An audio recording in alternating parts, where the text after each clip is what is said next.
E aqui hoje o nosso assunto é cirurgia plástica. E quem está aqui hoje conosco é o Dr. Wilibaldo Cabral, ele é cirurgião plástico. Dr. Wilibaldo, seja bem-vindo ao programa Estação Saúde e as suas considerações iniciais ao nosso público. Dr. Júnior, eu quero lhe agradecer pela oportunidade do convite e dizer da minha satisfação de estar aqui no seu programa, até porque essa oportunidade deveria acontecer em muitas ocasiões, porque muita gente precisa ser melhor informada sobre os procedimentos de cirurgia plástica, para que não sejam enganadas e não se submetam a procedimentos mal sucedidos. Inclusive, é um prazer tê-lo conosco aqui no programa Estação Saúde, Grupo Alex Filho e a TV Master. Mas vamos que o pessoal está ansioso, afinal, nós falamos a semana passada que o senhor viria ao programa e as pessoas já estão naquela expectativa. Mas antes, vamos fazer uma abordagem, doutor, nessa questão geral. Hoje, né, quais as cirurgias mais procuradas na sua clínica? Olha, tem épocas que existem uns procedimentos que se repetem. Mas, de um modo geral, as campeões são lipoaspiração e próteses de silicone. Essas são as campeões? São as campeões. A lipo e a prótese de silicone. Prótese de silicone. Que, no caso, é a cirurgia plástica de mama, não é isso? A rotina de todo o tempo, desde que a gente é cirurgião plástico, sempre a mama está primeiro no top das cirurgias. Ok. Agora, doutor, uma pergunta também que se chega sempre aqui é a questão da idade ideal, né, para a cirurgia. No caso da cirurgia plástica, existe realmente uma idade ideal para isso? Essa questão da idade é muito questionada. Muita gente pergunta isso para a gente. Não existe uma idade ideal para a cirurgia plástica. No adulto, a idade ideal da cirurgia plástica é quando o paciente descobre o seu defeito, descobre o seu problema, em que não se identifica com ele próprio. Isso aqui, eu sofro com isso, tenho esse problema, não me aceito, então é a hora da cirurgia plástica. Já no jovem, que está havendo uma tendência muito grande, está aí reside um risco, é que existe uma tendência hoje, devido à divulgação da cirurgia plástica, em que os jovens estão cada vez mais procurando cirurgia plástica com idade menor. Isso é perigoso. No jovem, as cirurgias estéticas não deverão acontecer antes da idade adulta. Okay. O adulto jovem pode superar. Jovem, 14, 15 anos, não deve submeter em cirurgias estéticas. Exceto em casos como, por exemplo, a orelha em abano. É uma deformidade estética que já deve ser operada com 8 anos de idade, 7 anos de idade, 12 anos de idade. Mas uma lipoaspiração, por exemplo, que é muito procurada hoje por jovens, não deverá acontecer antes da idade adulta. Até porque, na adolescência, o corpo do jovem está sempre passando por transformações, modulações, e que se você interfere com uma lipoaspiração, por exemplo, isso pode repercutir num resultado mais na frente. Então, não deverá ser submetido a cirurgia estética antes de ser adulto. Ok. Bem, estamos aqui hoje com um cirurgião plástico, o Dr. Wilibaldo Cabral, falando sobre cirurgia plástica, tirando as principais dúvidas do nosso público. Agora, doutor, algumas pessoas, inclusive, vão se submeter, ou hoje, ou amanhã, ou na frente, a uma cirurgia plástica. Quais são os critérios, no caso, que são avaliados antes de uma cirurgia plástica? Cirurgia plástica é uma especialidade médica, ramo da cirurgia geral, e como tal, todo procedimento em cirurgia plástica deve ter todos os rigores de pesquisa pré-operatória, como se fosse qualquer outra cirurgia. Então, tem que o paciente ser investigado nas suas funções respiratórias, funções hepáticas, funções renais, neurológicas, a hematimetria, se o seu sangue está com todos os seus elementos em níveis normais, estudo da coagulação, enfim, tem que explorar o paciente em todos os seus índices biológicos para que estejam tudo dentro de uma normalidade. Cirurgia plástica, apesar de ter-se como um paciente que não é um doente, mas organicamente ele tem que estar sadio. Apesar de que a gente sabe que quem tem uma deformidade, psicologicamente, nem sempre está sadio. Ok. Inclusive, doutor, me encontrei com uma pessoa que assiste o programa e eu falei disso, na próxima semana eu vou trazer o Dr. Wilibaldo Cabral, um cirurgião plástico. Ah, por quê? Porque é no inverno? Eu disse, por que você está falando isso? Não, porque se fala muito que no inverno é melhor fazer cirurgia no inverno do que no verão. Finalmente, isso é mito ou é verdade? Bom, existe um pouco mais de mito. A verdade é o seguinte, no inverno, pelas condições do clima, menos calor, é mais confortável.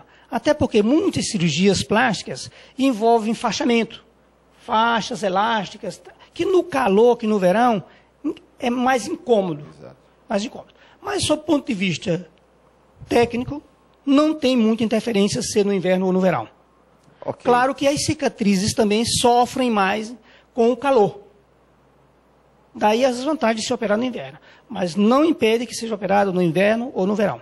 Existe um termo também chamado gigantomastia juvenil. A gente escuta muito isso. Finalmente, o que é isso? Gigantomastia juvenil. A mulher, quando entra na puberdade, então as mamas começam a crescer, começam a se desenvolver. E em certas situações, esse desenvolvimento é exageradamente grande. Então, quando essa mama atinge um volume muito grande, chega a se chamar gigantomastia. São as hipertrofias mamárias, as mamas grandes, as mamas de grande volume, que pode ser de médio, pequeno ou grande volume.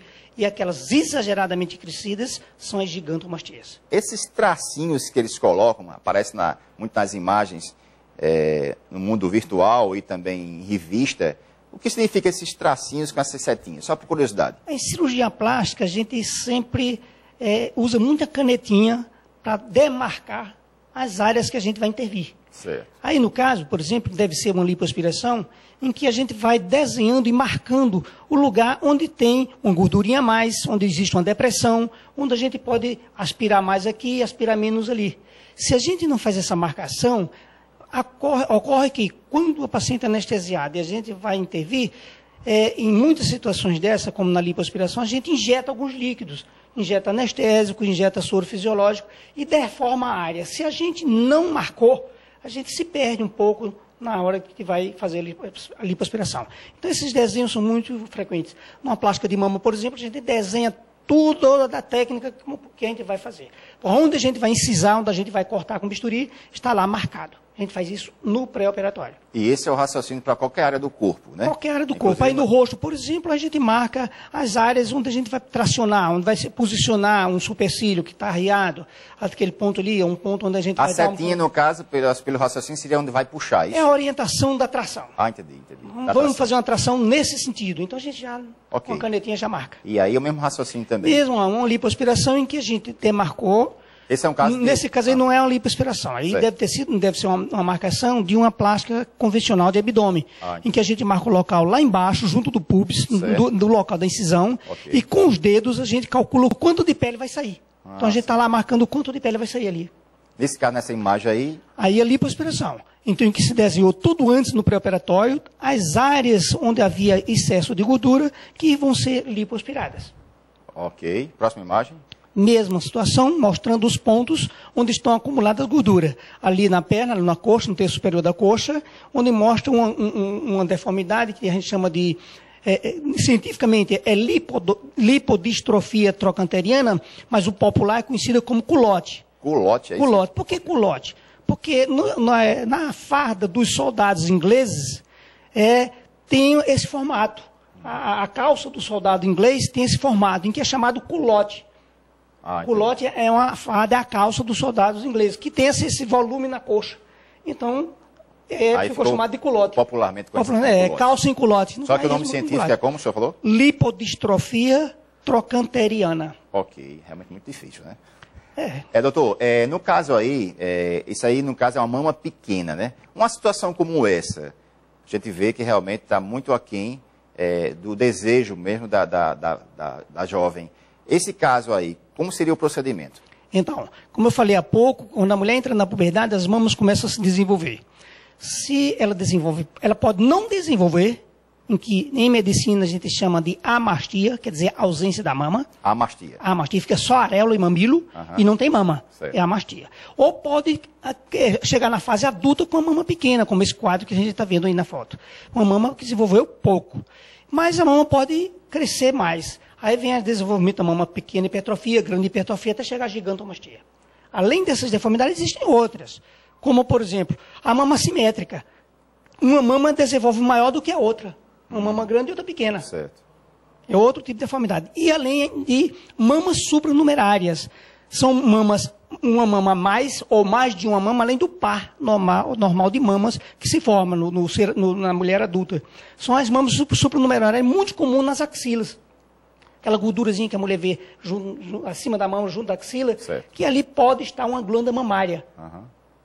Esse caso também é considerada uma mama pequena, no caso?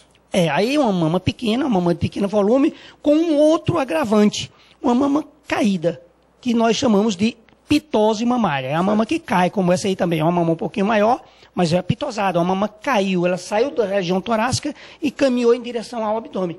Então, as pitoses, às vezes, são tão acentuadas que a mama pode chegar na pré-inguinal.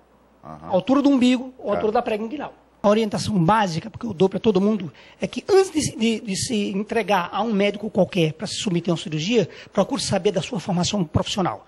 Aonde ele se formou, qual foi o nível de formação médica que ele teve, a sua idoneidade, o seu relacionamento médico-paciente. Se ele tem dúvida com respeito a isso, ele consulta. Hoje nós temos o site da Sociedade Brasileira de Cirurgia Plástica, que lá estão cadastrados todos os cirurgiões plásticos brasileiros que tiveram boa formação, frequentaram a escola de responsabilidade na sua formação. Consulta o site da Sociedade, www.cirurgiaplástica.org.br. Acessa, você vai ter todos os cirurgiões plásticos brasileiros que estão lá cadastrados, que tiveram uma boa formação. Isso não quer dizer que aqueles ali serão os mais habilidosos. Não. A habilidade em cirurgia é pessoal. Tem os mais hábeis e os menos hábeis. Mas, pelo menos, se você sabe que aquele tem uma boa formação, o risco de sequelas certamente são menores. A todos vocês, uma boa semana. Estaremos aqui com mais um especialista em saúde, no Estação Saúde da TV Master. Uma boa semana.